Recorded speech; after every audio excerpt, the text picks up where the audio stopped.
I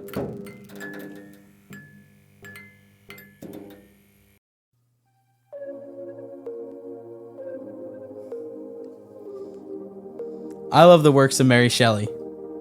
I also enjoy the works of Chu Gong. One is taught in colleges, and one isn't. Why is that? Anime can inspire creativity and encourage the development of critical thinking skills through its rich narratives and intricate character development. Universities have an ivory tower mentality, so they hesitate to teach anime because of the perception that it lacks academic rigor compared to traditional subjects. Bridging the gap between different forms of written literature and animated media, anime has the same laudable themes of overcoming adversity and speak to the human condition. But both of my parents, who are college professors, do not see it that way. They look down on anime. In order to combat this, my brother and I snuck into the professor's office and turned it into our podcast studio and filled it with manga and other anime items. So please, join my brother and I as we try to convince our father, the professor, that solo leveling is in fact a work of art and should be treated as such.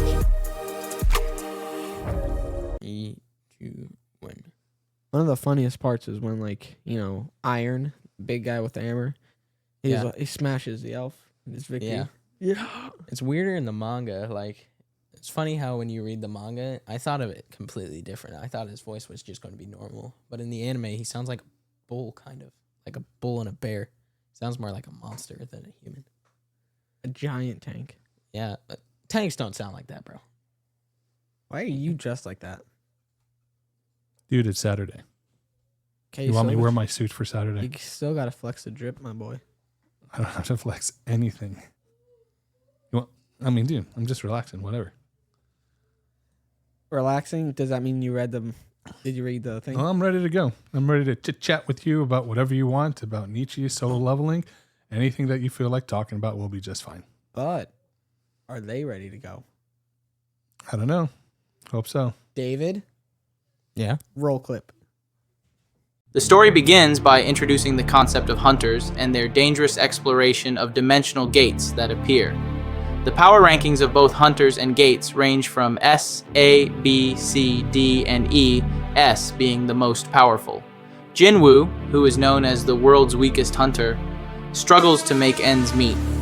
His low rank and lack of strength make him a target for mockery from others in the hunter community. He works as an E-rank hunter, but is barely able to cover his medical bills for his sick mother and his younger sister. One day, Jinwoo is part of a low-ranking team that enters a dungeon that unexpectedly turns out to be much more dangerous than they anticipated. This dungeon is revealed to be a double dungeon, a rare and deadly type of dungeon where the second, hidden level is far more perilous than the first. During the dungeon exploration, many members of the team are killed by powerful monsters, leaving Jinwoo to face the final challenge alone. He stumbles upon a mysterious quest board within the dungeon, which offers him a chance to survive if he successfully completes the mission. After completing the task within the double dungeon, Jinwoo awakens to a mysterious system that grants him unique abilities. This system allows him to level up and grow stronger in a way that no other hunter can. Unlike other hunters, who gain their abilities through awakening, Jinwoo's system provides him with missions, rewards, and the ability to level up his strength, making him more powerful as time goes on. As Jinwoo continues to complete quests given by the system, he becomes stronger and more confident. He gains new skills, allies, and weapons, gradually transitioning from a weak hunter to a formidable one. He starts taking on higher level dungeons and monsters, showing extraordinary combat prowess. One of the most significant is Jinwoo's ability to summon shadow soldiers. After defeating powerful monsters, Jinwoo can turn their souls into loyal shadow soldiers who serve him. This ability adds another layer to his growing power, making him even more dangerous and unique. The manhwa delves deeper into the nature of Jinwoo's powers and the true reason behind his transformation. He learns that he may have been chosen for a higher purpose, and that his power is not just the result of a simple quest system, but a part of a much larger plan involving monarchs and rulers. Jinwoo starts to piece together his role in the cosmic battle between the monarchs and rulers, and he begins to understand that the power he has gained is not simply for personal growth, but for a greater world-altering purpose. 1, 2, 3. Now that we kind of got like a basic understanding of the books or anime, I want to talk about one of the most famous books by Nietzsche. Thus spoke Zarathustra, I think. Yeah, Zarathustra. Yeah. So in the book, prophet comes down from a mountain and he has like these 5 points after being enlightened. One of the points I want to talk about is one of his most famous points, the Übermensch or overman. Yeah, well known. Sure. I don't want. Okay. Just the concept of what the concept of the Übermensch, the overman is, right? Mm-hmm. David, you know what mensch is? It means honorable man of integrity. Right. So you're not just talking about Superman. You're talking about an honorable, good, moral guy that then rises above by pursuing his agency and power to become above other things, right? Mm-hmm. Okay. So what's your question? So do you think there are some similarities between Jensen Wu and the Übermensch? I'm actually pretty happy this is where you started, because this is like, for me, when I started reading through this, the first eureka, like, oh, that's interesting. And like I have the manhwa in front of me, and one of the things I have to criticize the manhwa for is there's no page numbers. I can't tell you to turn to a certain page. So I have to give you the context. This is when they go into the double dungeon, and then they're facing, what are the statues called? Well, the book addresses them as statues, and the big one with the creepy smile, they call him God. The God one is the one that's changing the system, right? Okay. What?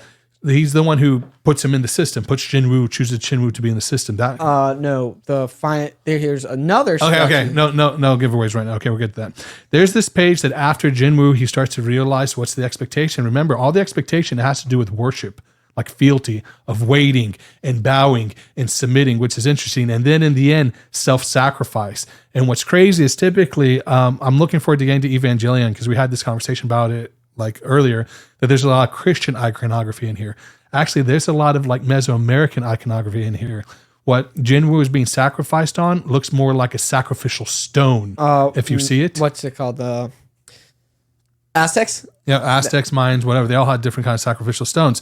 But there's a point where Jinwoo's like, I'll sacrifice myself. And he sends, who are the people he sends out, like the last two? What are their names? The Lee Jo-hee and another one. A guy that runs out is like King Kim Sang-shik. Well, with both of them, he's acting like he's doing a sacrifice. But while he's actually dying, there's this really significant page where the narrative is like, I don't want to die. And I'm sure, David, you'll stick the slide up so they can see it up there. I don't want to die. What was I thinking? He used me and threw me away. I have family too. So like when he's dying, it's not like forgive them, Father. They don't know what they do. He's like going down in like this angry, ugly thing, which kind of like is the entire discussion for me later. What kind of power is Jinwoo going to be when he maximizes to God level? And a lot of times people think the concept of Nietzsche's Übermensch, he's like, you have to rise, you have to get above things, you have to strive, you have to push. And that's how you really start to circumvent these controlled systems, because even in this world, you have the A through E, S being the highest system. You were either given those gifts and that's where you stay. Unless you had a reawakening, you're not shifting. This is the way to get around that. We know later there's kind of like a secret denouement that's revealed later of exactly what's going on. But if you're asking the question of what's the Lord acting quote? Power corrupts. Absolute power corrupts. Absolutely. But that's not the end of the quote. The end of the quote is almost all great men are bad men. So the idea of ascending to like this ultimate power on this pathway that Jinwoo is on, if you ask the question, and I haven't gotten to the end yet, where is it going to lead? It's not going to lead somewhere good, where it started off with like this attitude of the heck with all you guys, So I thought that scene was really good. What do you think about it? I like that scene. It kind of foreshadows later, because whenever you have a superhero trope, they always go in one of two ways that I've noticed: either the bright righteous way or the dark grimy green. Right, and it's not clear, right? We're having to kind of like observe, because we don't know. Do you think it's going to be the righteous or the grimy? In my opinion, I've read all of it. I know how it ends, but if I just read it. If it's Nietzschean, guess what it's going to end in? Grimy. No, self-serving. Let's hopefully this doesn't end in a prostitution house with syphilis. But yeah, it's self-serving. A lot of people point to Nietzsche as being this liberating figure, when in reality, it's very self-centered on oneself. Like it's self-interested motivated. And if you're self-interested, people are trying to rebrand Nietzsche right now to being kind of like a discovery of self and this human connection of like cooperation. It's not true at all. He was a deconstructor. He was trying to break down a system, and through that system and claiming that it's oppressive, he was trying to show that you have to, like, if you have a slave who's breaking through chains, there has to be an overt action of breaking through that chains. At the time, he considered the establishment of Christianity and religion to be that oppressive force. But the biggest mistake that Nietzsche makes, which is completely wrong, is that the established kind of like aspect, specifically of Christianity, is meant to be liberating. It's meant to be freeing. If you look at Christ's teaching primarily is setting captives free, is breaking you from like almost like the oppression of sin and death. Once you get a power structure to control any narrative, any religion, any theology, that's when it becomes oppressive. So what's crazy is he's creating a new hierarchy of power to fight an old hierarchy of power. And what makes you think for a second that your new hierarchy of power is not going to be the exact same thing as the old one? So yeah, you have a system of what do you call it? Hunters repeats, right? From A to E, S being the highest, fantastic. But he's just going to create a new system where he finds himself conveniently at the top of it. So history doesn't repeat, it rhymes type stuff. It's the exact same thing. Human nature is human nature. And so the storyline for this, if I'm going to predict what's going to happen next, my biggest prediction is there's going to be a lot of death. I want to stay on Thus Spoke Zarathustra. Yeah. Another point, or the second point he makes in the book, right, is will to power. And I kind of want to make a differentiation between, the desire for power and the desire to survive, right? So, wait, you're making a difference between desire for power or desire and power? Because in will to power, those are two different things. Repeat it. So, like for instance, when you look at in Nietzsche's Zarathustra, he's making a differentiation between the pursuit of power and kind of like survival. influence and then desire. He's not saying they're the same thing. Like I'll give an example. In American society right now, we're a hedonistic society. We, you know what hedonism is, right? Yeah. It's like a society or morals based off of pleasure and pain. Right. So if it feels good, do it. If it feels bad, don't do it. So like, for instance, spanking your kids is immoral because it hurts kind of stuff, right? Mm-hmm. And so that's not what Nietzsche's talking about. He's not talking about desire, which applies very much to solo leveling right now. Let me ask you a question. Jinwoo, as he starts to maturate and get more powerful, what's his like cardinal desire? Does he like girls and money and cars? No. He's more of a trying to get powerful. No. I mean, he gets tempted by the other guilds to join them, and they offer him a lot of money, but he turns them down and becomes a, what do you call it? A minor. A guild.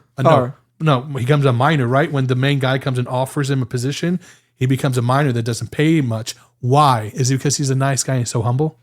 You're jumping to book 5 here, really. I am. I'm jumping around because this is the will to power point. So, wait, bit context. After he gains the system, the first job he takes is with a group. I'm not going to spoil too much, but he goes in with the group, doesn't go so well, and he comes out. Then along the lines, one of the other jobs he takes is he becomes a minor, but that's after he's starting to. This is my point, though. It goes towards the idea of desire. The head president of the guilds, he's surprised that Jinwoo doesn't go with the highest bidder. And he's like, "What? He's weird. He went for a mining team that doesn't pay him anything." My point is, it shows that Jinwoo isn't for cardinal desirable things. What does he want? Power. He actually is going there because he wants to level up. He wants to go in and fight. This is the point that Nietzsche is making. Desire is like an opiate. It's for the peasants. It's for the plebeians. You distract people with entertainment. You distract people to desire. To pursue desire means nothing. To pursue power is. How do you measure power? By the amount of influence that you have, right? The amount that you can control. So in the will to power in Zarathustra, the drive should be, your inherent drive should be to expand your own power and influence, not to be sitting down watching TV, eating pizza, laughing, and doing your own thing. When you say power, define it. You mean like power as in strength, powerful, or like power as in king, like a king? Great question. This is a good question, and it's on the nature of power. A lot of people like to go with this altruistic definition that power is being able to control yourself and be able to live the life you want and having agency. If you're an oppressive system, you can do things that's a subaltern that like pushes out your power. Okay, fine. But power can only exist within the idea of a hierarchy, that there's a structure you're going up. In order to have a sense of power here, That ladder. you have to have a sense of subordination. Your power increases by those you lord that power over. This is the power Nietzsche is talking about. Because can everyone be the Übermensch? No. Can everyone be the overman? Can everyone be Jinwu? No. No, there's only one. Talk about really quick the differentiation. What's interesting here within the weakness in Nietzsche's argument about power is that you must pursue and expand your influence and power no matter what that costs, and to pursue it. And in that pursuit, you live a life in a way that is fulfilling for yourself. You become low, like Jinwu was, in order to become great, like Jinwu will be, which will be this God. The very Christian ethic that Nietzsche is criticizing did the exact opposite. You had the power of God, who then made himself low to man and died in the worst way with forgiveness in order to show that the true expression of power is the expression of love, forgiveness, redemption, restoration. These lessons, not that of finding your own agency of circumventing an established hierarchy. You want to get out of a power structure of hierarchy, don't even play the power structure. I'm going to play devil's advocate really quick here, but Christian ethics back when he was alive, wasn't it more Catholic than just Christian? Yeah, so that's one of the criticisms that once it becomes it's not just Catholic, Protestant, whatever denomination you want to get. Different beliefs, it's institutionalizing it to an extent where it is being utilized as a power and kind of like a coercive force. There isn't any coercion in Christianity. You make a choice, yes or no. You have an institution, an establishment that then comes up and like, what are you saying? What are you thinking? You're a sinner. You deserve to go to hell. Just study the Spanish Reformation. Never in the Bible will you find anything that justifies torture for the sake of heresy or for blasphemy kind of stuff. You make your decision. There's multiple times in the Bible, I think one's in Joel, the other one is in Joshua, where it's simply claiming, you make the decision. Joshua says, for you and your house, you choose. And Jude is like, you're in the valley of decision. Make a decision. Now you must make a decision. Make a decision off of wisdom, and the exertion and the ability to make that decision is a sense of your own empowerment. Show wisdom, but that decision should never be based off of a coercion within a hierarchy, but that people are oppressing you and exploiting you, which is the very hierarchy system that not only does Jinru create, but is very reflective of the same kind of system that Nietzsche wanted to create that he couldn't circumvent, which is why he had a depression and died at the end. Hugging a horse. Yeah, tell that horse story you told me the other day. So I did a little bit of research on Nietzsche just to get some context of who exactly he is, right? And he didn't die of it, but near the end of his life, as he was living on his own, he had a mental breakdown where he saw a master, whip his horse, not harshly, just because it wasn't obeying. He ran up to the horse, hugged the horse, and was like tearful, saying, "I understand you." Yeah, he's like, I know what it is for life to beat me. I wish I had more power and circumvent the hierarchy higher, but they won't let me. I can only imagine the guy just like the master. What is happening right now? I get you. I see you. Dude, what's that? No, that's a good point. Very good point, Nathaniel. I thought that was a very good point. The smoke-free space. Okay, where do you want to go to next? Well, I told you there were 5 main points there Sustrus or Nietzsche covers in the book. Another one is eternal recurrence. You know what that is, right? Kinda. Here, you summarize it and then I'll summarize it, correct you where you're wrong. No, you summarize it. Okay. So eternal recurrence is basically, put in a nutshell, is the question whether you would live your life and make the same choices you did in that previous life, right? Right. Let's say you spawned back to when you were 5. Okay, would you make the exact same choices along the way? If you could remember how to make them to have this exact life. Because I know that you could have gone somewhere. Okay, so Nietzsche's idea, eternal recurrence, is could you live your life in a way? Could you live your life in a way?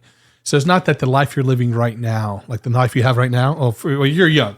So if I go to my life and you lived a good life if you can go back and you would do the exact same thing over and over again. I don't think there's anyone in this world that they've lived for a while, I would make every single decision that's the same. If they say that, that means they haven't learned anything. They haven't grown. They haven't suffered. They haven't stretched.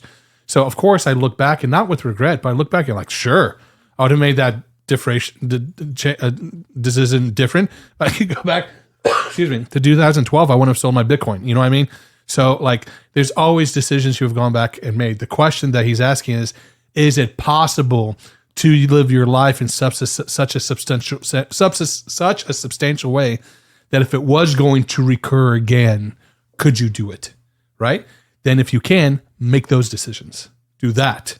And usually people, going back to that adage, people usually don't regret what they did. They regret what they don't do. Yeah, And that's actually a kind of a phrase I live by. I'd rather regret what I did than not regret what I didn't do. Or you can be an intelligent person, live wise, and make good decisions. Of course, there's that, because as your dad, of course, I want you to make good decisions, but there's going to be mistakes. I get your point. You're right. You're not wrong. But yeah, I mean, in life, and let's say we're going to make it reductive, not really following in a Nietzsche way. Let's say we're going to do an interpretation of it. Yeah, you should live a life of enjoyment and adventure. I'm not talking about hedonism. I'm talking about, be courageous. You know what I mean? Courage can only exist in the face of fear and intimidation and concern. Bravery has to be exerted in times when you don't want to be brave. You know what I mean? So there's going to be aspects in your life where you're like, hey, listen, I didn't like that circumstance. I didn't like that decision, but I was proud of the fact that I had the character to make the decision and endure. And this is another one of those situations where I can't see how Nietzsche does a really good job of separating the moral question from almost like the lived experience question. If you look at Solo Leveling, though, if we're going to take it back to the manhwa, if you're looking at Solo Leveling, though, there aren't a lot of moral questions that present itself in the manhwa. You know what I mean? You know what it presents itself as? It's a chronological story of progression, one-upmanship, and obstacles. Here's a bad monster. Okay, he builds him. Here's a harder monster. Okay, he builds. Oh, here's a harder monster. It's actually very much like One Punch Man.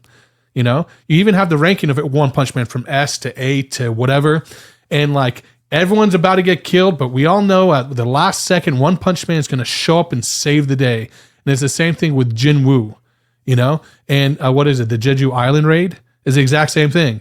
Baru. Well, I know I'm jumping in. I know. Books, wait, bro. no, but this is my point. Because even Baru, he's killing everybody. But don't worry, whoever's reading knows for a fact who's about to show up. What is it? Did you even go that far in the summary? And do a shadow exchange. Nah. What? Hey, we go where the conversation in Nietzsche takes us. Okay. Okay, but they hey, don't prevent me from being my Übermensch self and growing up in my conversation and continue up. I'm not going to let you let me down and leave me to like the 4 books we're supposed to read over. Yeah, don't make dad regret it and make him hug a horse, bro. No. No, it's just that you gave the summary, you gave context to them, right? Somewhat for those who haven't read it. I mean, in all actuality, people watching it probably have, but even if there's still 1%, they won't know who Barrow is. Is this chastisement going to go past a minute? Oh my gosh, can we move it on? Okay. Well, going back to eternal reoccurrence. Okay, yeah, give me your interpretation of eternal reoccurrence. I would love to hear it. There's no tobacco in that, right? No, there's nothing. It's Okay, a prop. Okay, so eternal reoccurrence, whether a person could live their life in such a way that they would embrace the idea of living it over and over again.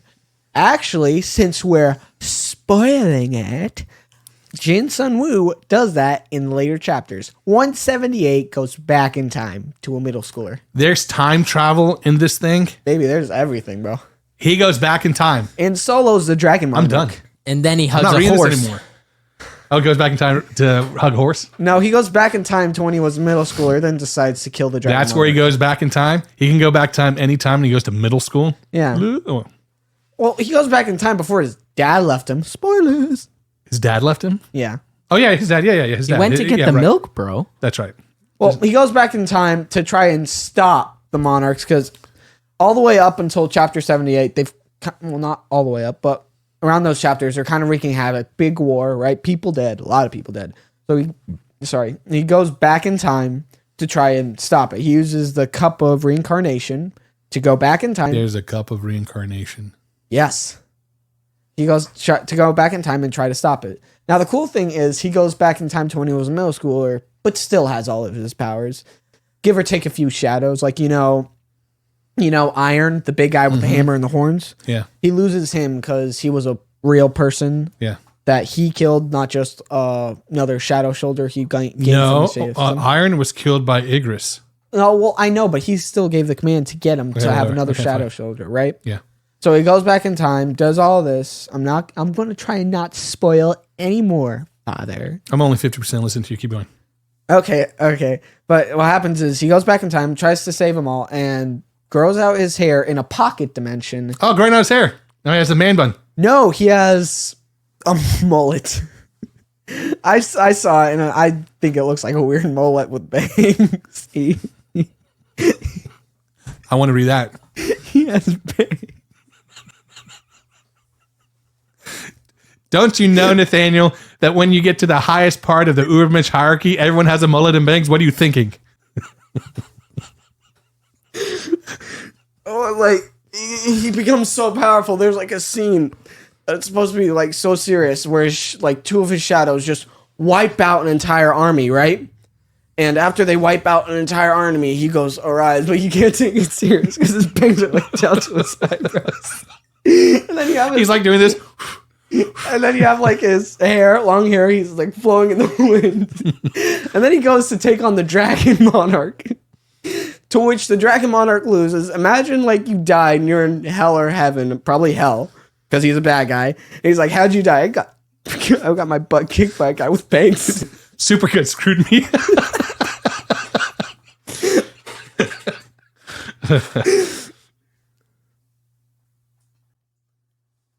Another thing that's not that bad about what's his face Nietzsche is he wrote some books with really good titles, right? Yeah. Thus both the Zarathustra. But another one that really caught my eye, and well, while I was looking for this one specific quote that made me think of Solo Leveling, was this one book. The quote was like, "God is dead." David, do you know what book that is? Yeah, that's the gay science. There it is. I remember it had like Not that kind of gay. I know. Different time, but still Happy. modern day catches your eye. Yeah, but you want to talk about the quote, "God is dead and we have killed him"? Yeah. Okay. I don't want to go too much more. And actually, this would be a time not to talk about Nietzsche, but apply that concept to Jinwoo, right? Yeah. So first of all, there is a scene in which Jinwoo kills God, right? His creator. Spoilers again, bro. But Okay, spoilers, whatever. He kills his creator, correct? Yeah. Okay. Go into that scene. Well, he doesn't kill his creator who made him, but the creator who gave him the system. Put him in the system. Yeah. That's the new hierarchy. Do you understand? So that is the new creation. Wait. Are we missing this part? When he's sacrificed, he's reborn. Yeah. He had to be killed to be sacrificed and reborn into a new system. Yeah, in that moment, he's that new creation, right? I guess, but Because he's now in a system that no one else is a part of, and he is now able to solo up like no one else can, correct? Yeah. So the person who stuck him in that system is his. Okay, creator. Yeah. Okay, and he kills him, correct? Yeah. Okay. And for some reason, he calls him that. And what happens is the scene goes like this: a dungeon happens, right? People say it's a C. It was kind of a low one, but he was drawn to it because he knew that would be the same double dungeon. So he walks in and he goes, "Tell like these S rank hunters to come here. This is going to be a big thing." So he goes in and he defeats the first outer dungeon, then goes to the boss room. And the boss room is what happened in the first comic or manga, where big guy sitting on throne, bunch of statues. He already knows what to do. So God comes out, and instead of doing it, he starts fighting because he's strong enough now. You know, right? You're strong enough. You can get some good damage on him. Starts beating him up, and he can't just start versing the first one. So the other statues come and try to intervene in his 1v1. Mm-hmm. And that's when the other S-rank... he summons his shadows to help, but then the other S-rank hunters come to help out. After he kills God, you know, all of it settles down. You're like, he got his revenge. I guess this is where it ends. And he goes, "So why don't you come out?" And he like looks to the side and goes, "Creator," or something like that. I don't remember the exact line. But then this angel... that was holding the commandments, supposedly, right?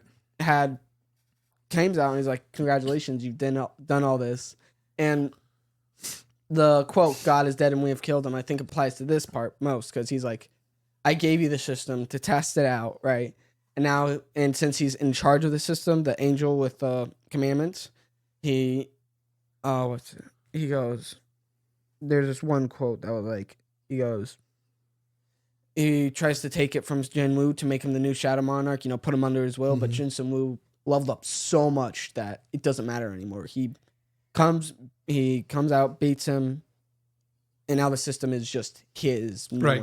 So the reason why this is Nietzschean, the reason it's Nietzschean is, excuse me, is because if you're playing within someone else's hierarchy and someone else's system, you'll always be oppressed and never be able to rise to the Übermensch, the higher man. In order to rise beyond that, and this is one of the criticisms that he primarily has when he's talking about the critique on religion and morality, is that religion and morality will keep you within their system, within their structure of their system, right? They promote you to be meek, to be peaceful, to be kind, to be these things. Those are the things that are keeping you down. In order to break out of that system, to know your greatest man, you must destroy the creator of that system, or else you're going to plateau, right? So God is dead, and we have killed him, allows us, or according to Nietzsche, to break out of that established system to reach our higher man. I'm not saying I agree with that. I think it's actually, I have my own opinions on that, but it is exactly what's happening in Jin Woo here right now. Okay, so I have a question. When Nietzsche said God is dead and we have killed him, and like you said, Nietzsche is saying that we should kill our creator of the system, right? Right. Does that mean he wants us to try and team up against God? Because many times in the Bible that hasn't worked. Only this select few can, because or not is he everyone's an saying Übermensch. to get the guy at the head of the system, so he wants us to go So, kill the so president? for instance, I'll give an example. If you start to look at people right now who are agnostic or atheist, you see this within the deconstruction movement, within postmodernism. Postmodernism wants to destroy the sense of the established moral fabric, the established social structure. Deconstructionism is exactly that. It is a degenerative, destroying force. They have no clue what they're going to build afterwards. They just know that the limitations within the current system need to be broken apart. And it's very foolish and stupid because you're destroying a beauty that's worked fantastically in Western civilization. The philosophy, the morality, the wisdom, they just throw it out the door because they see that system as a sense of limitation. And so they destroy culture, they destroy language, they destroy institutions. They have no idea what's going to come afterwards. We're going to probably hit this later when we're talking about maybe Freud or Nietzsche for our next evaluation. They really think the motif is that of the phoenix. That at one point, once you destroy everything, you have the ashes, that something new is going to be reborn. But that's the ego type stuff. Well, we'll get to that the next time we talk. But the entire direction of the phoenix riding to the ashes is nice and laudable and idealistic. But the reality is you're just going to be left with the hellscape of ashes. That's what you're going to be stuck with. And so, Nietzsche has no desire whatsoever of answering that once you destroy the system or the creator of the system or of God, what you're left with. Because then guess what his most harrowing quote that there is out there? What? Oh, God is... Oh, wait, no. In the gay science? Just the one, the general one. I believe it's... Is it in it?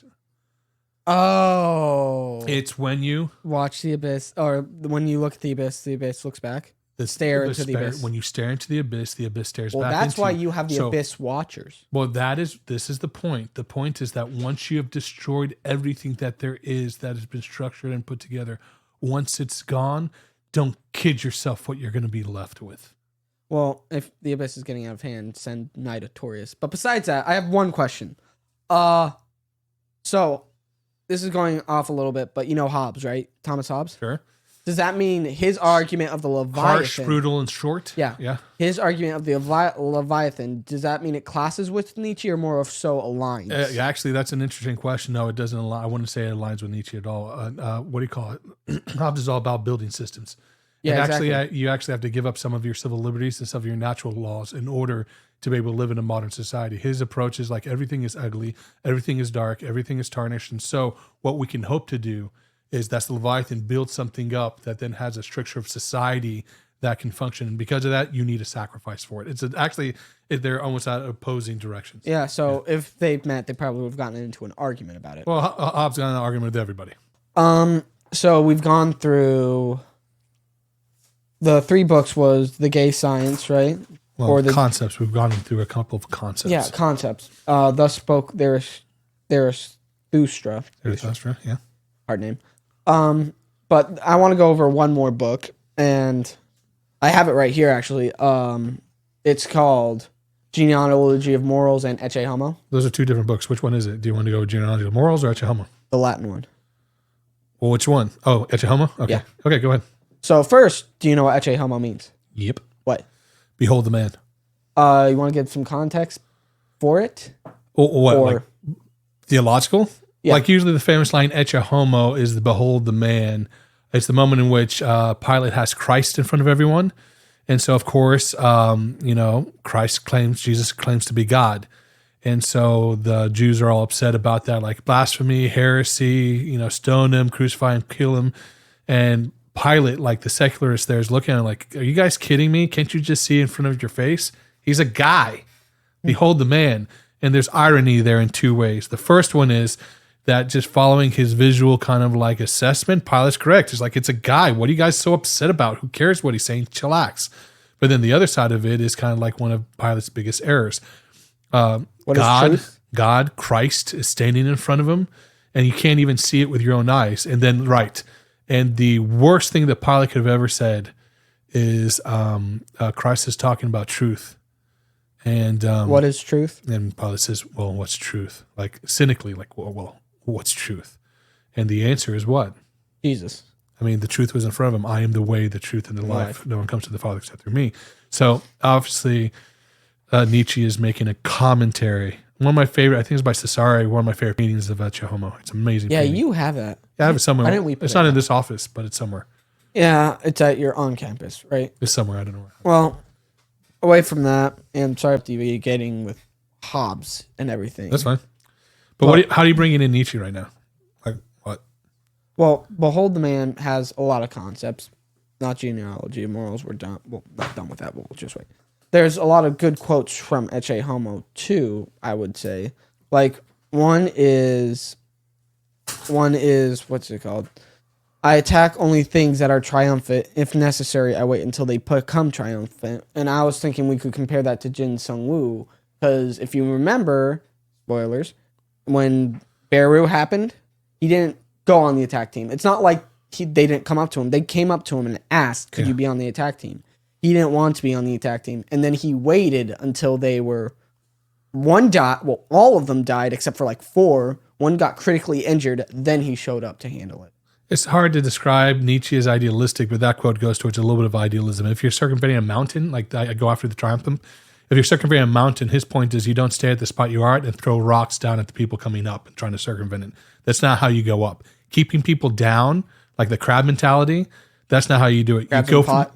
you look up, you head up, you head up. So you look at the one ahead of you, and that's how you strive to get better. You don't look down and throw it down. You go for the triumphant so that you may be triumphant. So that's the context of that quote. And you also think there is a huge difference between gods and men, right? Yeah. Wasn't it like a few weeks ago you told me that we are the smartest termite in the world aligns more with us than the smartest man does with God? Yeah, we're closer to termites are more equal to our intelligence and the level of intelligence that you can witness around to create all things of this reality and this identity. I mean, all you have to do is to go find yourself in a nice country place, look up into the sky, and just be like, wow. Wait, there was another quote. I saw that. Oh, here it is. I am no man, I am dynamite. Now, this is what I think with that phrase, and literature is like interpretation, right? What I think with that phrase is it's him almost saying, I am no man, I don't associate with you. You guys associate with termites. I'm more like dynamites. I am explosive. I am expansive. I am like conquering, right? I was thinking with this quote, he's like saying I align more with gods, like the power of Sure. gods. So there's two concepts that you can conflate here. The first one is the idea of the shooting star, the brightest, the biggest, the quickest. It goes quickly, it burns brightly, it makes the most light. My candle burns at both ends. It shall not last the night, but oh my foes and oh my friends, it gives a lovely light. What is that? That's the first concept. Wait, let me finish. That's the first concept. The second one, though, is the concept of dynamite. Is not just I am dynamite. Is I am no man. Yeah, that's I'm not a man, I which don't means associate you with have you. to ascend to the gods. You have to go up. I mean, it's such a it's such a Prideful. different, yeah, dude, such an arrogant statement. You know what I mean? This wasn't by Jin Sung Woo. This was by Nietzsche, by the way. Yeah, this is Nietzsche. I know this is Nietzsche. Nietzsche, the ridiculous thing sometimes about Nietzsche, especially when we get to the end and start to do this evaluation, bringing in some of his works that we're generically minifying here to begin with. But the idea of he's like, live a life that you're pursuing power and influence, not desire. Find yourself in a way where you don't have these regrets, that you can live your life again and, find your agency and pursue it. And then the arrogance that just soothes all over the place. It really gets to the point that when you look at Nietzsche, there's that quote, I think it's in Ecce Homo too, that he's like, I identify more with Dionysus. I'm more of a Sartre than a man, a satyr than a man, kind of thing. And he's like, so here comes the hedonism again. Yeah. So what happens is a lot of times people scream agency, scream freedom, scream pursuing their own lives or what they think they should do because there's one life to live and you have to live it to their fullest just to excuse exercising a sense of pleasure. And then when they get to that hedonist in life where everything is burned down, nothing's been constructed, it's all ashes, then they expect what? Some beautiful reincarnation to happen, like that resurgence of life that you become something new and beautiful after living a life of tawdry ugliness. It's just like, it's hard to go through Nietzsche when you start to read, like, oh, there's some good ideas, and there's a lot of things that don't make sense. He has a couple diamonds in there, like, wow, that's really profound. But then, like, what the flip are you talking to? But it always ends in the same nihilistic narcissism every single time, which means if we apply this to solo leveling, where do we think this is going to end? At supercuts and bangs. You know what I mean? He's going to become the champion of Ash. The champion of Ash, right. So, right, you rule in the kingdom of Ash. Good for you. Ozymandias much? Dude, right? Explain Ozymandias, and then I gotta go. Okay, you gotta go have more chill on your Saturday. Yeah, dude, it's my Saturday, dude. Hey, I have to live my life in such a way that I don't have to. Yeah. You know what I'm saying? Go get another Coke. What was I saying? Ozymandias, right? Percy B. Shelley, I believe, right? Yeah. Romantic. We were talking about romantics the other day. Yeah. I'm not gonna go into his life story, but I'm pretty sure he entered this poem because it was a poem competition. And he just entered it in, right? I don't know that much context. But the poem mainly states about how there's this man, how this guy met a traveler from an antique land, and he said, like, there are these two vast and trunkless legs of stone that stand in the sand, near them on the sand half sunk, a shattered visage lies, whose frown and wrinkled lip and sneer of cold command. Tell these sculptors well his passion dread stamped on these lifeless things. The hand that mocked them in the heart that bled or fed, I don't remember. And on the pedestal these words appear. My name is Ozymandias, King of Kings. Look upon my works, ye mighty in despair. Yeah. And I'm pretty sure the entire poem is the concept of there was once a great king. He was huge. He thought he ruled the world. But in the end, it stands in the desert. Everything turns to ash, dude. What we do in this life does have echoes in eternity, and I'd rather live my life in such a way that does extend a sense of meekness and kindness and mercy. And there's only one example that you can look throughout history where that was provided. So I don't mind reading Nietzsche. I don't mind reading Freud, even Jung. They have some interesting ideas, but there's a difference between an interesting idea and something that kind of like balances your life and leads you in a direction where you can really live a life where you feel like you've done well. Mm-hmm. 3 cheers for not becoming champions of Ash. Amen. Nathaniel, talk to you next time. Okay, bye. Bye. Thank you guys so much for checking out my channel. I hope you enjoyed the conversation. If you want to see more content like this, hit the subscribe button, like, and share the video for more. And if you want to see more videos like this, hit the notification bell for more videos when they're uploaded. And so we can show our father that anime is worth his time.